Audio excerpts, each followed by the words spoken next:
भक्ति करे। भक्ति तो कई लोग करते हैं, लेकिन साथ में पाप वो भी चालू रहता है, पाप भी करते रहते हैं।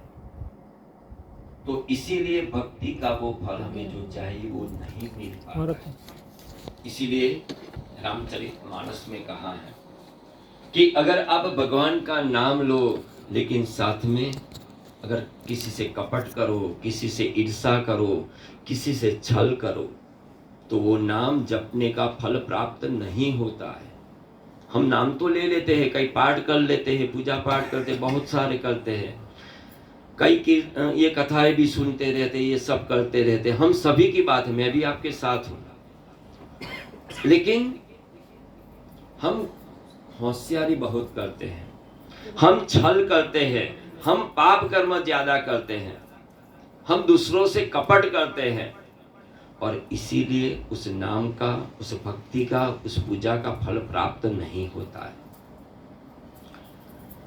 तो भगवान कहते हैं कि जो स्वर्ग के देव है वो पुण्य का फल सुख भोगते रहते हैं, पशु पाप का फल दुख भोगते हैं। पशु आत्मा को शरीर समझता है, पशु क्या करता है कि वो आत्मा को ही शरीर समझता है,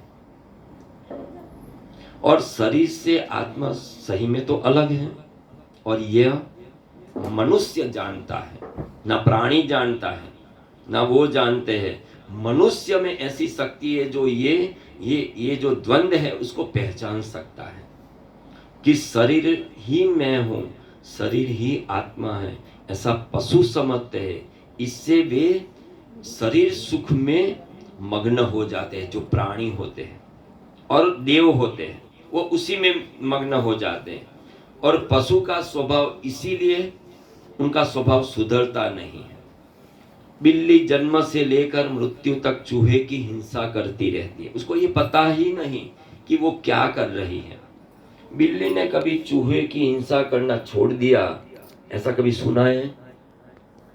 यह हम पर भी लागू होता है। जैसे समझने के लिए, अगर हमें सही में मानव बनना है, हम सभी की बात है, तो जैसे कुत्ता, कोई सामने वाला कुत्ता भौंकता है तो स्वाभाविक कुत्ते का तो वो रहता है कि वो सामने भी वो भौंकता रहता है।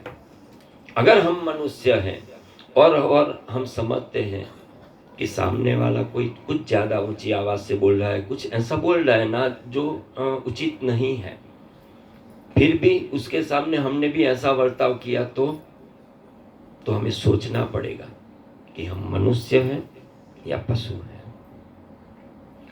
तो जो पशु है वो अपने स्वभाव को नहीं छोड़ सकता, उनका स्वभाव ऐसा ही है। अगर मानव चाहे तो अपना स्वभाव वो जरूर सुधार सकता है, क्योंकि भगवान ने कहा है। और वो कैसे सुधर सकता है वो समझने जैसी बात है। वो रामचरितमानस में कहा है कि बिनु सत्संग विवेक न होई, ए राम कृपा बिनु सुलभन सोई। बिनु सत्संग, मनुष्य अपना स्वभाव कब बदल सकता है, छोड़ सकता है? जो बुरा स्वभाव है उसको कब छोड़ सकता है? जब कितना सत्संग करे, अगर सत्य का संग कर लिया तो जरूर उसमें विवेक बुद्धि आ सकती है। क्या अच्छा है क्या बुरा है वो समझने की एक शक्ति उसमें आ सकती है। वो सत्य को समझता है, असत्य को समझता है, उसमें वो समझने की वो क्षमता आ जाती है।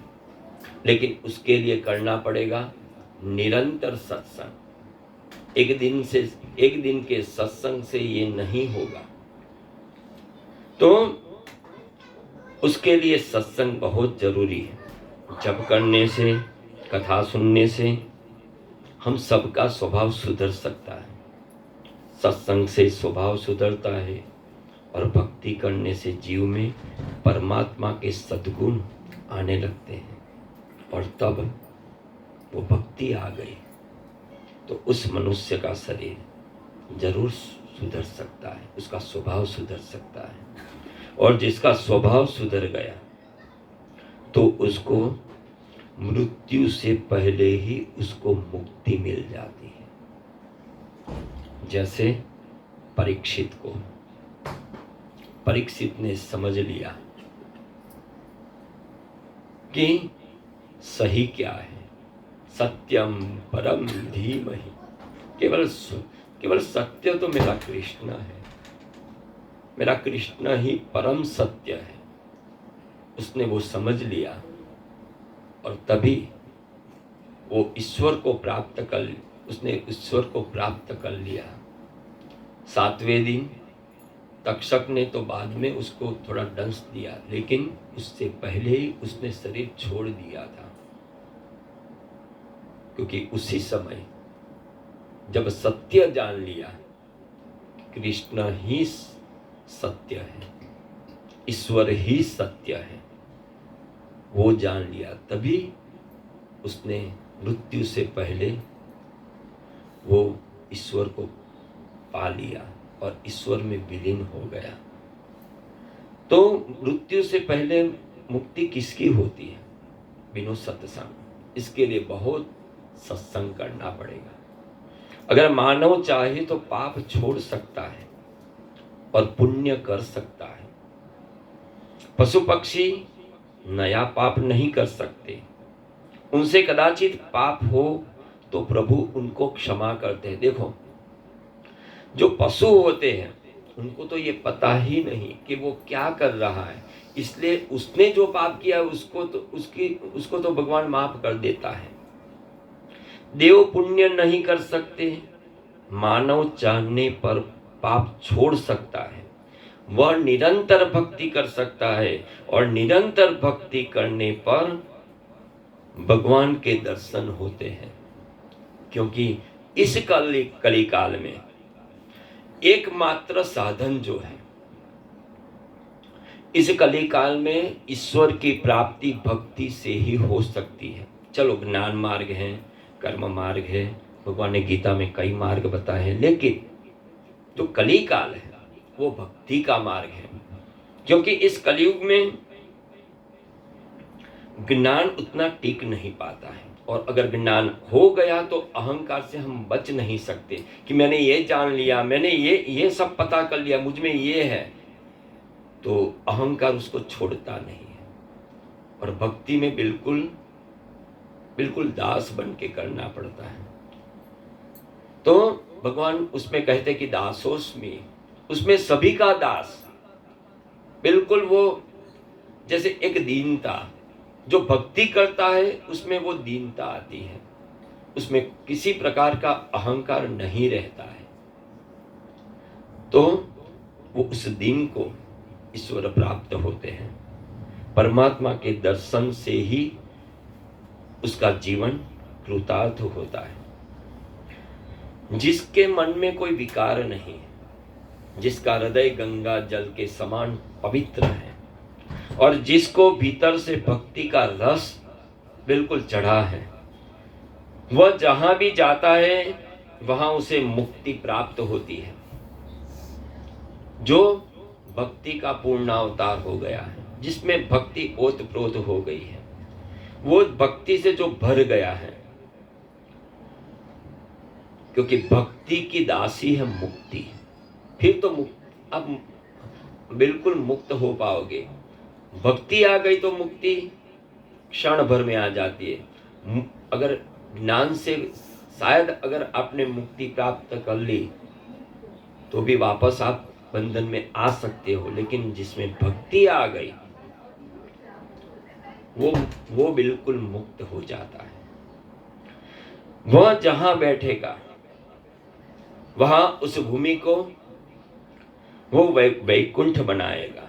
जिसके मन में विकार वासना है उसे वैकुंठ में भी शांति नहीं मिलेगी। वो चाहे स्वर्ग में जाए, वैकुंठ में जाए, तो भी उसको वो शांति नहीं मिलती है। वैकुंठ में लौकिक सुख नहीं है जैसे यहाँ सुख है।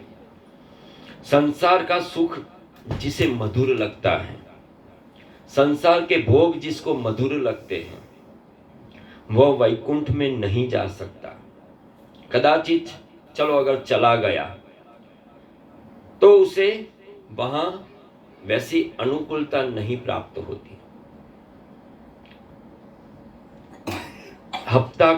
एक हफ्ते के 7 दिन है। सात ही दिनों में ज्ञान और वैराग्य अगर जागृत करना है तो उसके लिए ये श्रीमद् भागवत की कथा है। रामचरितमानस, चाहे कोई भी आप कथा लो, गुरु ग्रंथ साहिब की, चाहे कोई भी कथा चलो, लेकिन ये श्रीमद् भागवत जो है वो भगवान का वांगमय वाणीमय स्वरूप है। वो इस कलयुग में इस भागवत में वो नित्य निवास करते हैं। तो ये कथा ही एक ऐसा साधन है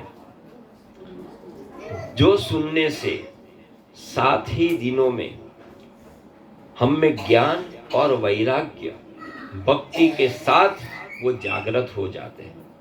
हमारे भीतर ज्ञान और वैराग्य सोए हुए हैं तो सही सभी में, लेकिन उन्हें जागृत करना है। ऐसा कोई दूसरा ग्रंथ नहीं है जो 7 दिन में मुक्ति आपको दिला सकते। सूत जी ने कहा कि 7 दिन में परीक्षित को जो कथा सुनकर मुक्ति मिल सकी वही कथा अब मैं आपको सुनाने जा रहा हूं। बड़े प्रशांत चित्त से सुनिएगा। इस कथा के महात्म्य का वर्णन कौन कर सकता है? सनत कुमार जी ने नारद जी को यह कथा सुनाई जो श्रीमद् भागवत की कथा है। ये 7 दिन की कथा है और 7 दिन में पहले दिन की जो कथा होती है उसमें इस ग्रंथ का परिचय दिया जाता है, उसका महात्म्य का वर्णन किया जाता है कि सही में इस कथा का महत्व क्या है, उसका इम्पोर्टेंस क्या है। वो हमें बताते हैं कि ये कथा क्यों सुननी है। एक तो इससे कान पवित्र होते हैं और जो वक्ता है उसकी वाणी पवित्र होती है, लेकिन कथा सुनने से आपको ईश्वर की भी अनुभूति हो सकती है। अगर उस तरह आपने श्रवण किया तो इस कथा के महात्म्य का वर्णन और कोई नहीं कर सकता। सनत कुमार जी ने नारद जी को यह कथा सुनाई। एकदा हि विशालायां चत्वारो ऋषयो मलाः सत्संगार्थं समायाता ददृशुस्तत्र नारदम्। सनक, सनंदन, सनातन और सनत कुमार, यह 4 महापुरुष बद्री विशाल क्षेत्र में सत्संग करने के लिए बैठे हैं। भगवान बद्री नारायण की यात्रा जिस वैष्णवों ने की है उनको मालूम है कि जब ठाकुर जी की जय बोली जाती है तब उसके साथ बद्री विशाल लाल की भी जय बोली जाती है। एक बार बोलिएगा, बोलिए श्री बद्री विशाल भगवान की जय। ऐसा कहा गया है कि बद्री विशाल लाल की जय, ऐसा भी बोला जाता है। विशाल राजा, उसका भी एक इतिहास है। आपके पास समय है ना, तो थोड़ा सुनाओ। तो एक विशाल राजा, विशाल नामक एक राजा सूर्य वंश में प्रकट हुए हैं। उन्होंने वही तप करके भगवान नारायण के दर्शन किए। प्रभु ने कहा कि मांग, आपने बहुत तप किया है, आप मांगो। तब राजा ने मांगा कि महाराज, आपके दर्शन लाभ के बाद अब क्या मांगना शेष है। और सही कहा कि ईश्वर से अगर हम मांगने जाए तो हमारा मुंह थोड़ा छोटा हो जाएगा। हाँ, अगर मांगना है तो एक ही चीज मांगो। ये भौतिकता को अपने भाग्य की है, लेकिन अगर ईश्वर से मांगना है तो उसी को मांग लो, और उससे बड़ा और कोई लाभ नहीं है। तो भगवान वो कहते हैं विशाल जी कि महाराज आपके दर्शन होने के बाद अब मैं क्या मांगू आपसे, इतना ही मांगना चाहता हूं कि सारा दिन मैं आपका दर्शन करता रहूं, मैं आपका नाम लेता रहूं, आपकी भक्ति करता रहूं, आपका स्वरूप मेरी दृष्टि से कभी भी दूर न हो। प्रभु ने आज्ञा की कि तुम्हारी कोई इच्छा नहीं है, लेकिन मेरी इच्छा है कि तुम कुछ मांगो और मैं तुम्हें देना चाहता हूं। तब विशाल राजा ने कहा कि आप इस तपोभूमि में अखंड रूप से आप यहां प्रतिष्ठित होइए, आप यहां रहिए, और यहां जो आते हैं, जो बद्री विशाल की यात्रा के लिए आते रहते हैं, उन्हें आप शीघ्र दर्शन दीजिए। राजा ने हम सब जैसे इस कलयुग के जीवों के कल्याण के लिए ही भगवान से मांगा है। भगवान उन्होंने अपने लिए नहीं मांगा।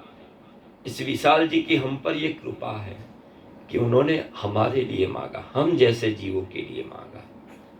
और कहते हैं कि जिसका मन विशाल होता है, सही में उसका हृदय भी विशाल होता है।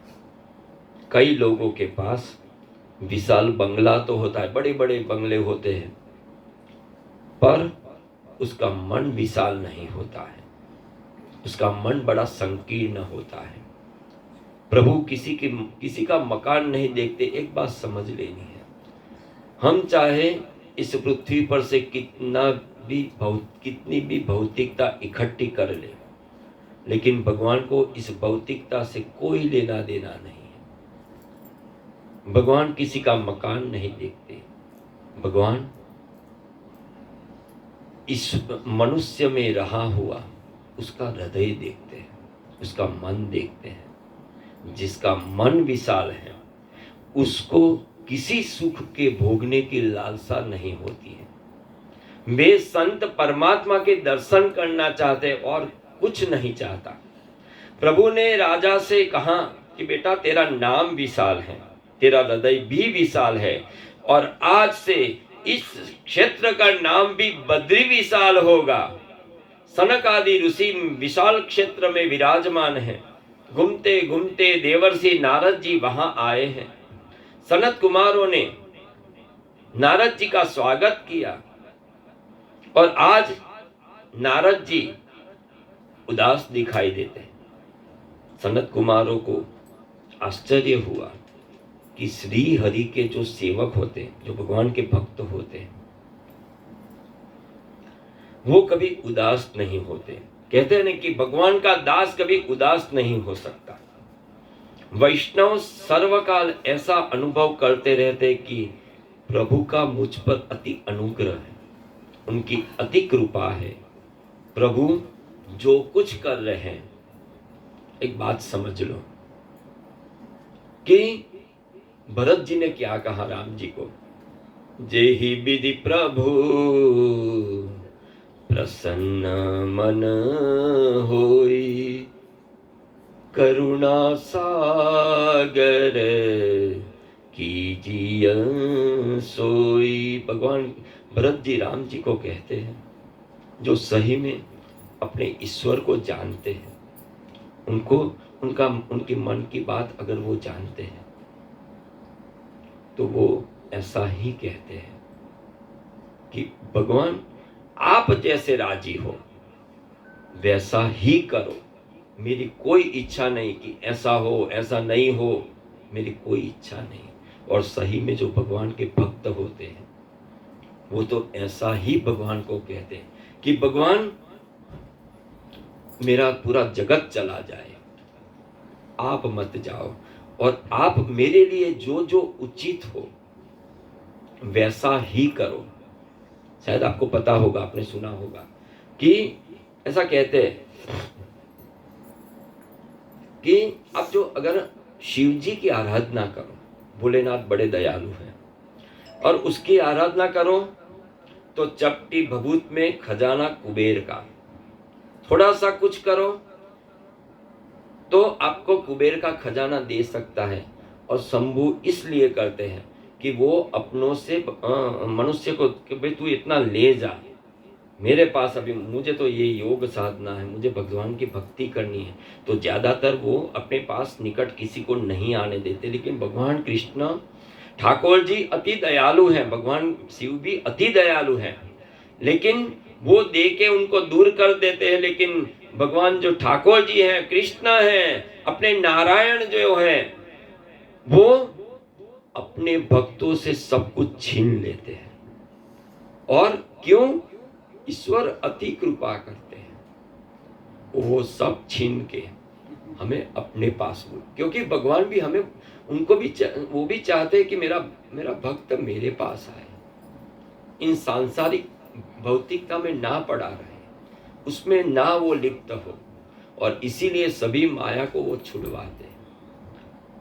तो भगवान कृपा करते हैं तो हमारा सब कुछ इस तरह ले लेते हैं।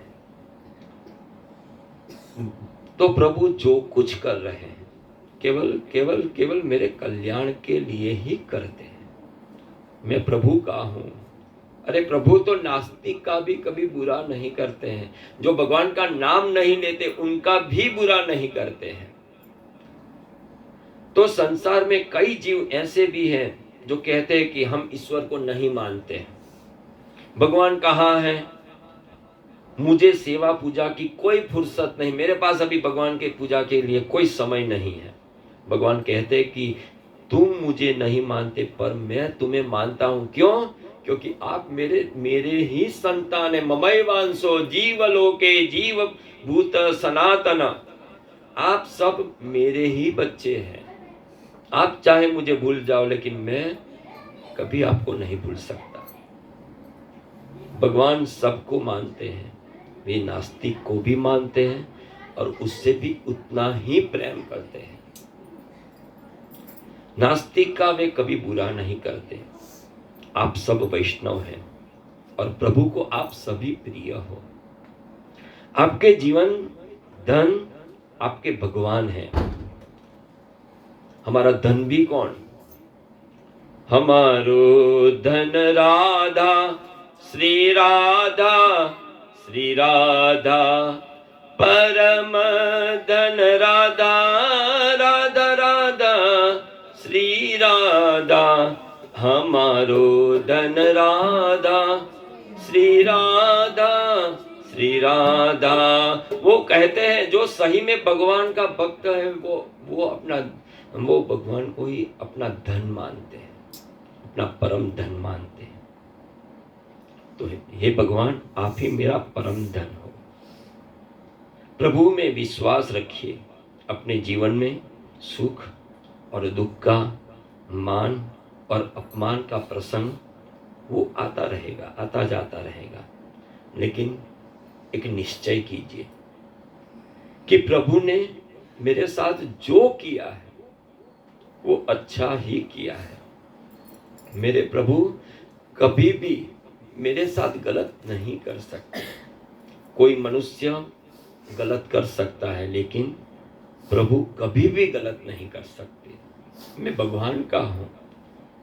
हरि करे मम हित के लिए, और ऐसा भरोसा है सदा, ईश्वर मेरे परम हित के लिए ही मेरे साथ जो जो घटना घटती है वो मेरे परम कल्याण के लिए होती है। क्योंकि भगवान मुझे बहुत प्यार करते हैं, बहुत प्रेम करते हैं। वैष्णव सदैव शांत और प्रसन्न रहते हैं।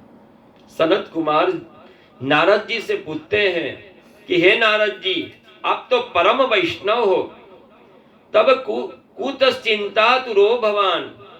कहते हैं कि आप तो भगवान के भक्त हो तो आपको चिंता कैसी? महाप्रभु जी ने भी कहा है कि चिंता संतान हंतारम। कहते हैं कि जो भगवान का दास है उसे किसी भी प्रकार की चिंता नहीं होनी चाहिए। तो आप तो भगवान के परम भक्त हो और भगवान की आप तो विभूति हो। नारद भगवान की विभूति है। तो आपको किस प्रकार की चिंता, और ये चिंता क्यों कर रहे हैं?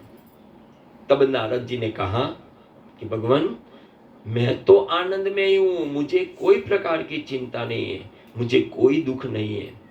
लेकिन आज जो भगवान की जो ये पृथ्वी है और पृथ्वी पर जो ये मनुष्य है, आज वो दुखी है, इसलिए मुझे दुख होता है। अब समझ लो वैष्णव किसे कहते हैं। जो अपने ये भजन तो प्रचलित है, जो गांधी जी ने गाया है अपने गुजरात का, हमारे मेहता जी, कि वैष्णव जन तो तेने रे कहिए प्रीत पीड़ पराई जाने रे। जो दूसरों की पीड़ा जानते हैं, जो दूसरों की पीड़ा खुद महसूस करते हैं, वो वैष्णव है। वैष्णव वो नहीं है कि दूसरे को पीड़ा दे, वो वैष्णव नहीं है। दूसरे की भी पीड़ा खुद महसूस करे, किसी की भी पीड़ा देखे तो वो ज्यादा पीड़ित होता है। और नारद जी इसीलिए पीड़ित है, वो अपना कोई दुख नहीं है, लेकिन भगवान की बनाई हुई दुनिया पे ये दुख आया है, तो इसीलिए वो पीड़ित है। नारद जी जो हैं वो समाज में अपनी भक्ति का प्रचार प्रसार किया करते हैं। वो समाज को सुधारने के लिए आए हैं। वो समाज सुधारक संत हैं। उनकी इच्छा है कि इस समाज में सभी लोग सुखी रहें, कोई दुखी ना हो, कोई किसी की बुराई की इच्छा न रखे, कोई भूखा न रहे, सबका कल्याण हो, सब प्रभु की भक्ति करे, परमात्मा की शरण में रहे। नारद जी उनकी ऐसी भावना है, इसलिए ही नारद जी संसार में निरंतर घूमते रहते हैं। नारद जी ने कहा कि लोग जो कलयुग हैं उसमें लोग सत्य नहीं बोलते हैं, निरंतर झूठ बोलते रहते हैं। जीव मात्र केवल अपने पेट के लिए पीछे पड़े हैं, बस केवल कमाने के लिए पीछे पड़ गए हैं। बस पूरा दिन पैसा कमाओ, पेट भरो, उसी में ही निरंतर अपना समय व्यतीत करते हैं। और तब कहते कि सत्यम नास्ति तप शौचम दया दानम न विद्यते उदरम भरिनो जीवा वराका कूटभासिन मंदा सुमंद मतयो मंद भाग्यारुपद्युताः पाखंड निरता संतो विरक्ता सपरिग्रह। इस कलयुग में स्वच्छता दिखाई तो देती है, लेकिन ऊपर से स्वच्छता है वो दिखाई देती है, लेकिन मन में पवित्रता नहीं है। बाहर से तो सब लोग अच्छा दिखाई देते हैं, लेकिन उनका मन बड़ा कुटिल है। सबको भोग की इच्छा होती है, सच्चे सुख की पहचान उनको नहीं हो रही है कि सच्चा सुख क्या है, वो पहचान ही नहीं सकते हैं। व्यवहार में प्रपंच बढ़ा है और इससे किसी को शांति नहीं है।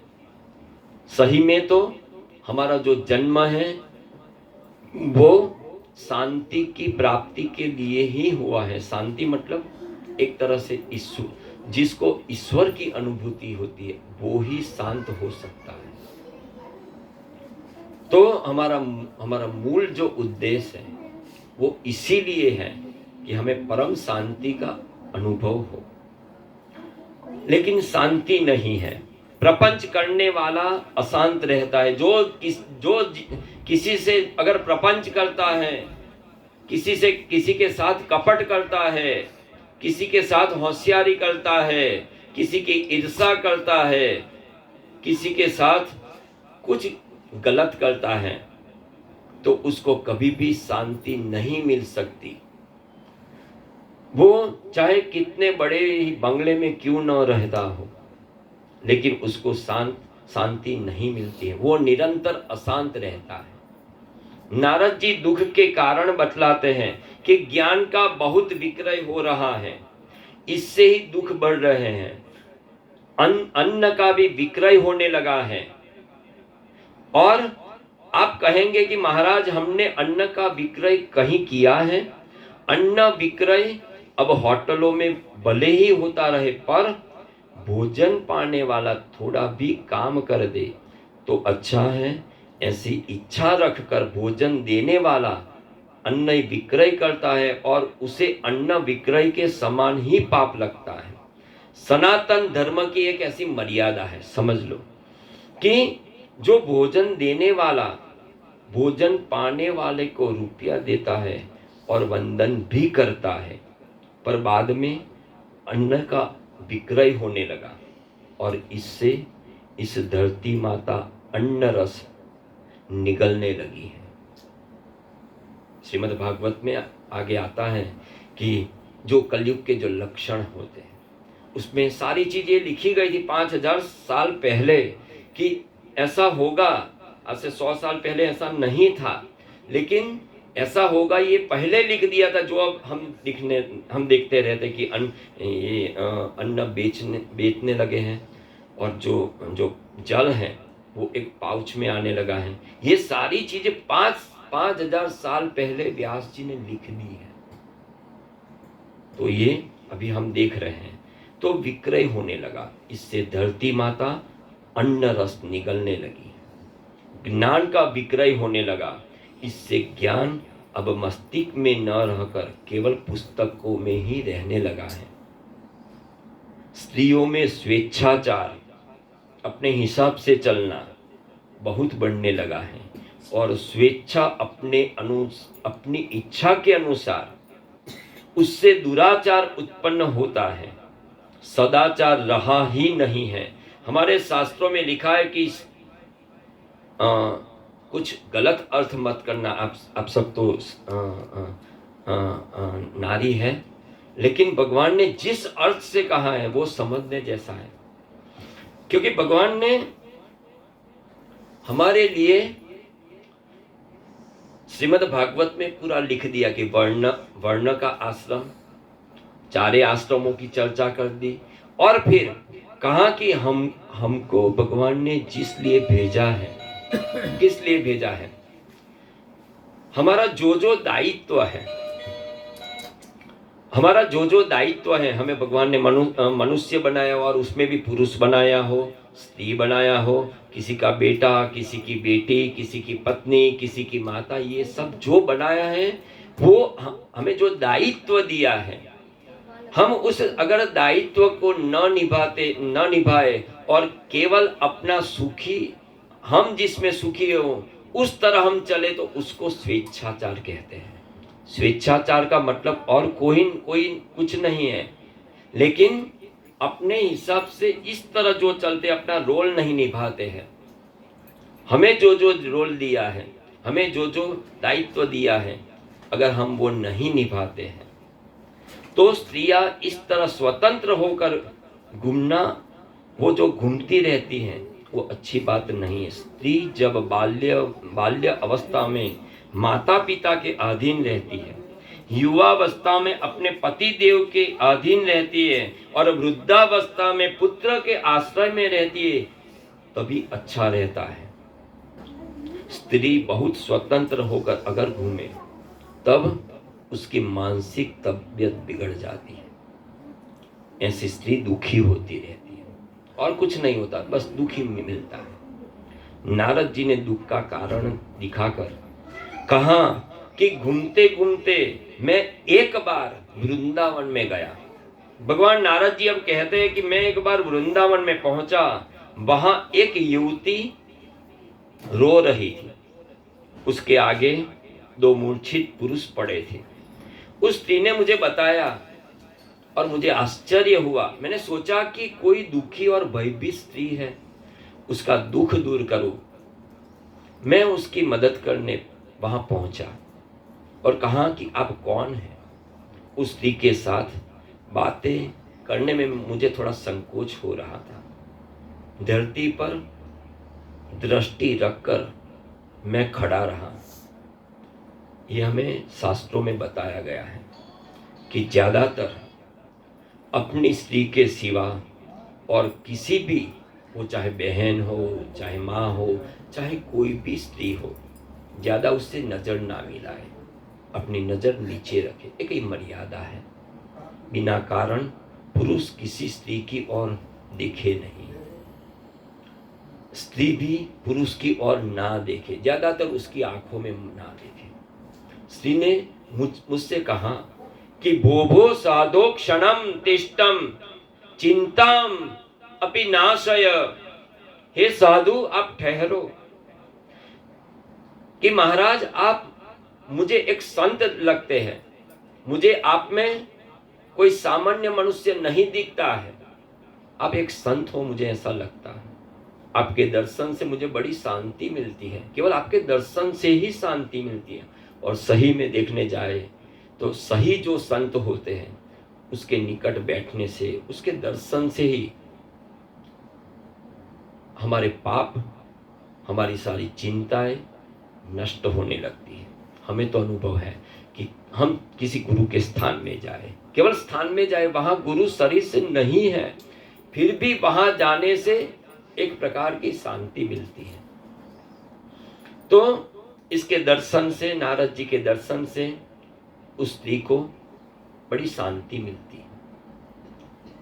तो संतों का समय बहुमूल्य होता है। उसने उससे बात तो की, तो वो स्त्री भी एक विवेकी थी। उसको पता था कि साधु का क्षण और अन्न का कण कभी बिगाड़ना नहीं चाहिए।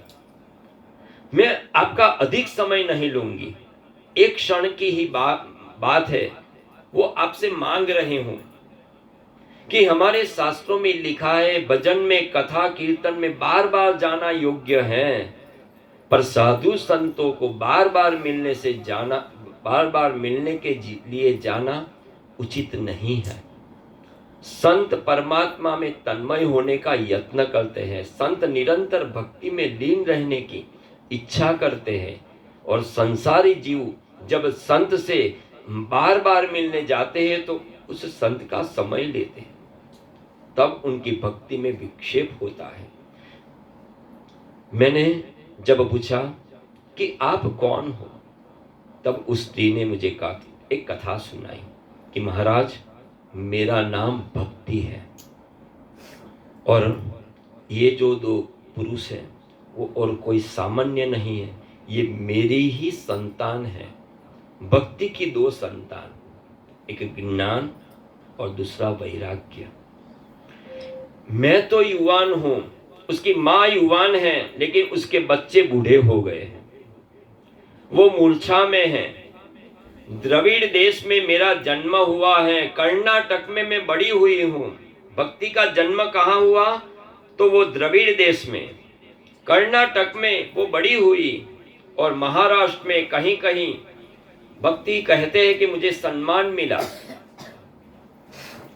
और जब मैं गुजरात में आई तो थोड़ी परिस्थिति बिगड़ी, जर्जरित हुई, और द्रविड़ देश भक्ति महारानी का पियर है, उनका मायका है, और इसीलिए वहां श्री शंकराचार्य स्वामी, भगवान शंकराचार्य, भगवान महाप्रभु जी आदि सब आचार्य जो हुए हैं वो दक्षिण भारत में हुए हैं। अवतारों का प्रागट्य उत्तर भारत में हुआ है, और दक्षिण भारत में आचार्यों का प्रागट्य हुआ है। दक्षिण में भक्ति महारानी प्रकट हुई है, कर्नाटक में उन्हें पुष्टि मिली और उनकी वृद्धि हुई। आचार और विचार जहां शुद्ध होते हैं वही भक्ति पुष्ट होती है। सदाचार एक नींव है, और सद्विचार वो उस पे खड़ा हुआ एक बंगला है, मजबूत बंगला। और नींव जब मजबूत नहीं होगी तब उसके विचार वो स्थिर नहीं हो पाएंगे। सदाचार के पालन से बुद्धि में बुरे विचार नहीं आते हैं। जो जिसका आचरण सही है उसमें विचार गलत नहीं आते हैं। मन बुद्धि को पवित्र रखने की अगर हमें इच्छा है, हमें लगता है कि हमारा मन पवित्र रहे, हमारी बुद्धि पवित्र रहे, तो आप सदाचार कभी भी छोड़िएगा नहीं। चाहे कितनी भी भौतिक तकलीफ आ जाए, भौतिक परेशानी हो, हमें अपनी इच्छा के अनुसार शायद कुछ ना हो, तो भी सद आचार का आचरण मत छोड़िए। सदाचार का अर्थ है, आपको लगेगा कि भाई सदाचार मतलब क्या, हमें जो जो शास्त्र में जो बातें बताई गई हैं कि इस तरह जीवन जीना चाहिए। मनुस्मृति में सारी मनुष्य को कैसे उठना है, कैसे बैठना है, कैसे खाना है, कैसे पीना है, कैसे सबके साथ व्यवहार करना है, सारी चीज हमें मनुस्मृति में बताई गई है। तो शास्त्र अनुसार हम जीवन जिए तो वही सदाचार वाला जीवन होगा। क्या करना क्या नहीं करना ऐसा मन से मत पूछिए, शास्त्र से पूछिए। जब से हमारे देश में परदेशी लोगों से संबंध बढ़ा है तब से सदाचार नहीं बचा है। हमने ऐसे दुर्जनों का संग किया तभी हमारा आचरण बिगड़ गया है। हमारा भारत देश एक ऋषि मुनियों का देश है। आपका जन्म हम सबका भाग्य है कि हम सबका जन्म इसी भारत में हुआ है और इसी ऋषि वंश में हुआ है, कोई सामान्य वंश में नहीं हुआ है। हम किसी सामान्य के संतान नहीं हैं। परदेश की नकल, उनमें जो बात बताई गई है वो मत करो। जहां सदाचार नहीं है वहां सदविचार भी नहीं है। आचार विचार दोनों जहां शुद्ध होते हैं वहां भक्ति पुष्ट होती है। भक्ति महारानी कहती है कि गुजरात में थोड़ी जीर्ण हुई, लेकिन साथ ही इस कलयुग में मेरी स्थिति उस समय बिगड़ गई। जीवन में जब भोग प्रधान बनता है, हम भोग को ही प्रधानता देते हैं, तब हमारी परिस्थिति बिगड़ने लगती है। जब काम सुख प्रमुख होता है और हमारे शरीर का सुख ही प्रधान होता है, बस मेरे शरीर को कोई तकलीफ ना हो, मुझे सारी व्यवस्था मिलनी चाहिए, मेरे शरीर को थोड़ा सा भी कष्ट ना हो, जिसके मन में ये इच्छा है, तो जीवन का अर्थ अगर प्रधान है और काम प्रधान बन गया और इससे भक्ति छिन्न भिन्न हो जाती है। जिसके लिए ये भौतिक चीज़ों की उनका इम्पोर्टेंस अगर बढ़ जाता है तो भक्ति नहीं रहती है। शांति से अगर हम सोचें तो हमें लगेगा कि यह सारी बातें तो हमारे जीवन की ही हैं, यह कथा हमारी ही है। मनुष्य के जीवन में काम सुख प्रमुख बना है, उसका प्राधान्य बना है, पैसा प्रधान बना है, और यह भक्ति छिन्न भिन्न हो गई है। ज्ञान वैराग्य की किसी को जरूर नहीं लगती है। ऐसे ज्ञान से हम बोलते रहते हैं कि भाई ऐसे ज्ञान से क्या करना, आपका ज्ञान आपके पास रखो। तो किसी को ज्ञान की जरूरत नहीं, किसी को वैराग्य की जरूरत नहीं, उसके लिए तो शरीर सुखी महत्व का है। कोई शांति से सोचता ही नहीं कि सही में मैं कौन हूं और मैं क्यों जी रहा हूं, मेरा जीवन किस लिए है, मैं यहां पर क्यों आया हूं, मुझे कहां जाना है, ये कोई सोचता ही नहीं है।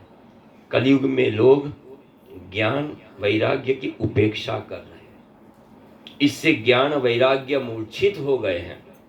और भक्ति कहती है कि वापस मैं वृंदावन में आई तो मेरी युवानी वापस आ गई, क्योंकि वृंदावन में भक्ति युवान है, वहाँ भक्ति की प्राधान्यता है। और इसीलिए जब वृंदावन में साधु संत जाते हैं तो उसमें वैराग्य आ ही जाता है। हमारे पास में ही है, कई संत हुए, जिसमें वो वैराग्य की प्रधानता दिखती रहती है। उसका शायद कई संत ऐसे हैं जिनका नाम अभी प्रचलित भी नहीं हुआ है, तो उनमें वैराग्य आया है। तो वैराग्य इस वृंदावन में आकर भक्ति कहती है कि मेरी वाणी वापस आ गई, मेरे ये दोनों पुत्र मूर्छा में हैं। भक्ति महारानी को नारद जी आश्वासन देते हैं। नारद जी कहते हैं कि मैं इसका उपाय सोच रहा हूं कि आपके लिए मैं यत्न करूंगा कि ज्ञान वैराग्य के साथ मैं भक्ति को जगाऊंगा, भक्ति का प्रचार करूंगा। और नारद जी ज्ञान वैराग्य को जागृत करने का प्रयत्न करते रहते हैं। वेदों के अनेक पारायण कर रहे